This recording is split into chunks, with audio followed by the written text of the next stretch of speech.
Los 10 mandamientos de la nueva civilización. 1. Ideal es quien se ofrece incondicional y voluntariamente a cumplir el máximo deber necesario. Y para eso ha de evaluar prudentemente y con el convencimiento y autocontrol o autosuficiencia necesaria cuál es el máximo deber urgente para cumplirlo, resolverlo o satisfacerlo, pensando siempre en la máxima necesidad. 2. El ideal no teme, no duda, no se retira, asume, conecta, concuerda y complementa.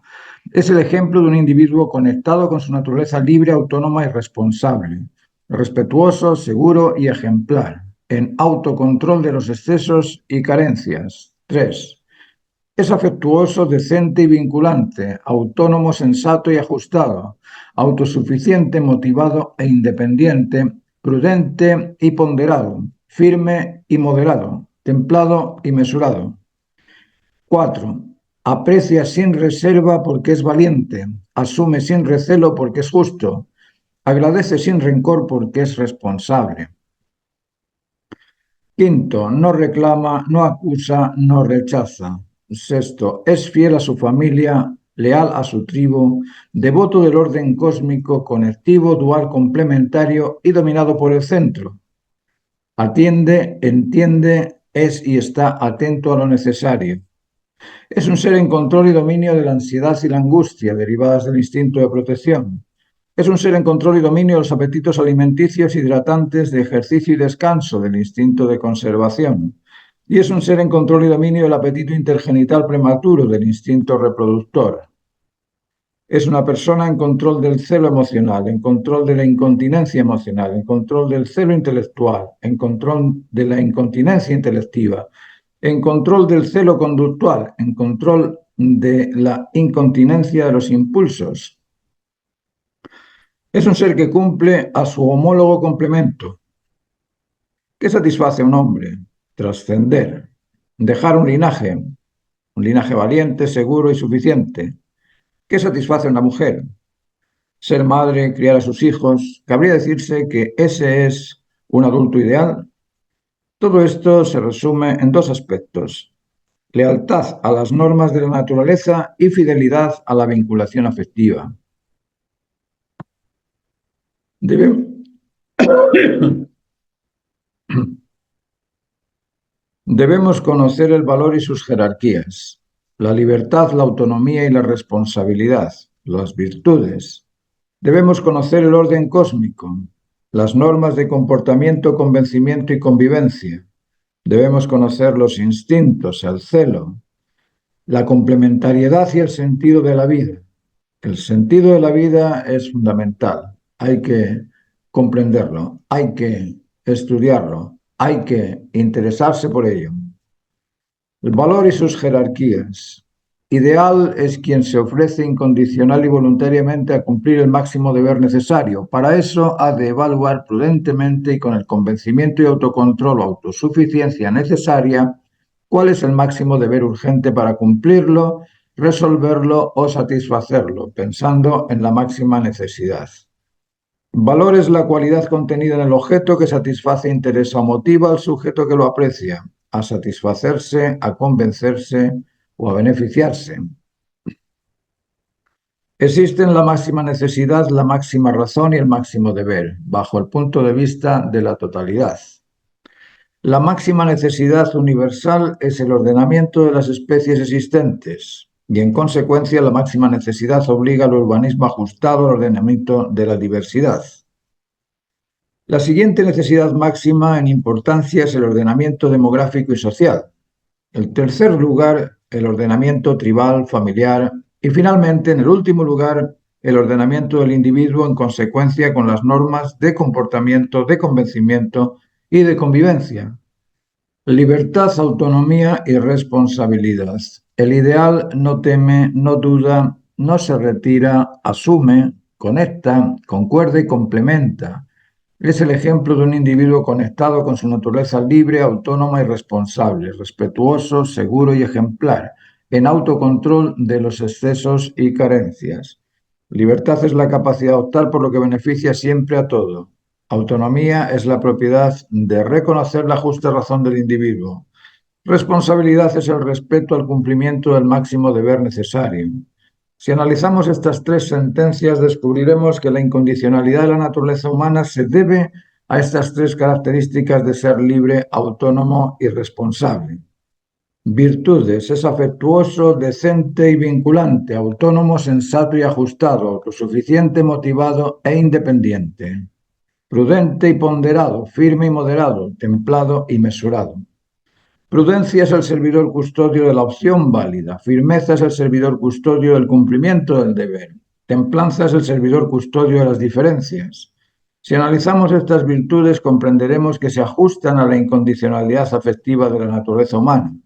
Valiente, justo y responsable. Aprecia sin reserva porque es valiente.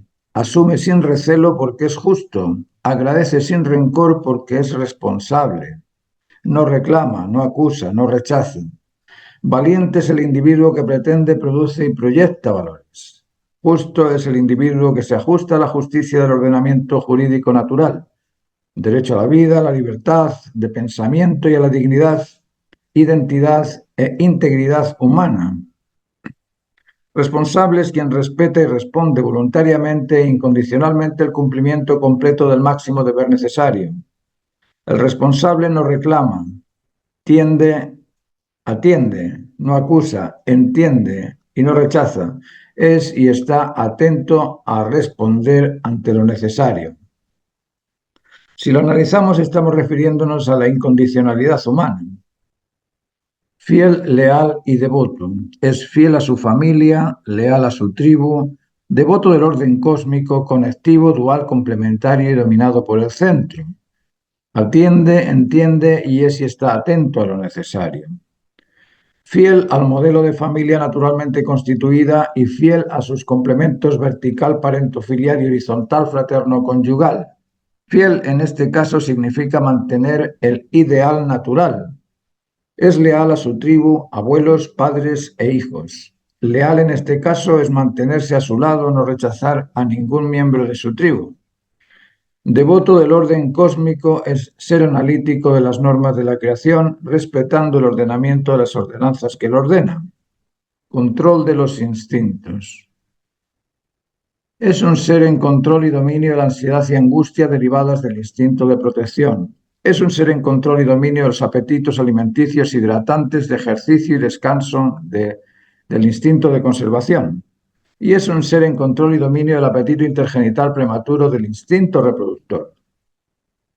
Control y dominio de los instintos es superar los apetitos del temor, de la alimentación, de la hidratación, del descanso, de la actividad y el apetito intergenital prematuro o desconectivo. El control del instinto de protección se ejerce mediante la prudencia ante las situaciones de riesgo o peligro. La diferenciación del riesgo y peligro puede salvarle o puede salvarte la vida, así como el control del miedo. El control del instinto de conservación se ejerce al alimentarse, hidratarse, ejercitarse y descansar lo suficiente y lo adecuado. El control del apetito intergenital se establece al superar la tentación del apetito físico mediante el establecimiento vincular en el convencimiento natural y en el respeto mutuo. Recordemos que la violación de una mujer, así como el embarazo no deseado o el corazón roto, pueden derivar en celopatías emocionales, así como en penas de presidio o la creación de 3 generaciones fracasadas o desgraciadas. Control del celo extremo, el recelo. Es una persona en control del celo emocional, en control de la incontinencia emocional, en control del celo intelectual, en control de la incontinencia intelectiva, en control del celo conductual, en control de la incontinencia de los impulsos. Celo es el servidor custodio de la unidad. El celo conecta, pero en sus extremos, cuando se siente amenazado, se defiende. Y en la defensa existe contenida una dosis de predisposición agresiva que motiva al contrario a defenderse mediante una predisposición a agredir. Esa predisposición agresiva, cuando se establece, resiente, reclama, acusa y rechaza. Y en esa manifestación de reclamo, acusación o rechazo existe contenida una dosis de desprecio resentido, una vehemente discusión o un enfrentamiento agresivo.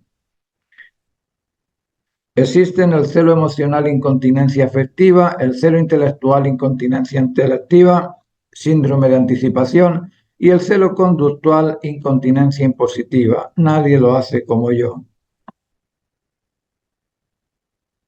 Cumple a su complemento. Es un ser que cumple a su homólogo complemento, que satisface al hombre trascender, dejar linaje valiente, seguro y suficiente. ¿Qué satisface a la mujer? Ser madre, criar a sus hijos. ¿Cabría decirse que ese es un adulto ideal? Todo esto se resume en dos aspectos: lealtad a las normas de la naturaleza y fidelidad a la vinculación afectiva. Cumple el complemento. El ideal humano conoce y comprende que solo se cumple y realiza en la incondicionalidad completa, al ser reconocido por sus complementos verticales y horizontales. No se realiza verdadero padre sin la certificación de al menos uno de sus hijos. No se realiza verdadero esposo sin la certificación de su esposa. Y no se realiza verdadero hijo sin la certificación de sus padres. La realización del ideal humano es la de establecerse pleno, justo y cumplido. Y no se puede certificar un verdadero hijo sin la certificación de sus padres, ni se puede certificar verdadero hermano sin la certificación de sus hermanos y hermanas, ni se puede justificar verdadero padre sin la certificación de sus hijos. Sin ser hijo no existirías, sin ser complemento no te cumplirías, y sin ser padre no te podrías decir responsable porque no perpetuaste la especie, cosa que en la naturaleza te creó con la misión de crecer, multiplicarte y ejercer el dominio sobre todas las cosas. Esto es importante comprenderlo. El celo. Para comprender el celo tenemos que investigar ese poder atractivo que se deriva de la pertenencia o posesión. Cuando hablamos de posesión nos referimos a lo que se adquiere, y cuando nos referimos a la pertenencia nos estamos refiriendo al contenido de nuestra integridad, en otras palabras, al contenido emocional, intelectual o experiencial.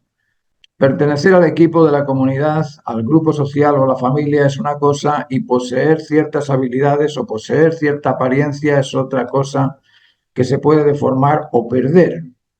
La pertenencia se mantiene, la posesión se pierde. La propiedad es la suma de ambas. Ser el propietario de las pertenencias o de las posesiones incluye a los dos casos. La suma de estos aspectos contenidos en la memoria es nuestra pertenencia y las cosas adquiridas son nuestra propiedad. El celo es el servidor custodio de nuestra propiedad y nuestras pertenencias. El celo es el custodio de la propiedad que incluye lo poseído y lo perteneciente.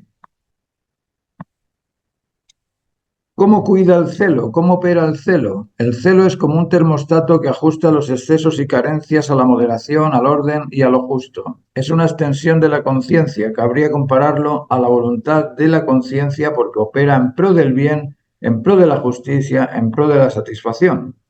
El celo es el poder custodio de la vida, del valor y de la perpetuidad.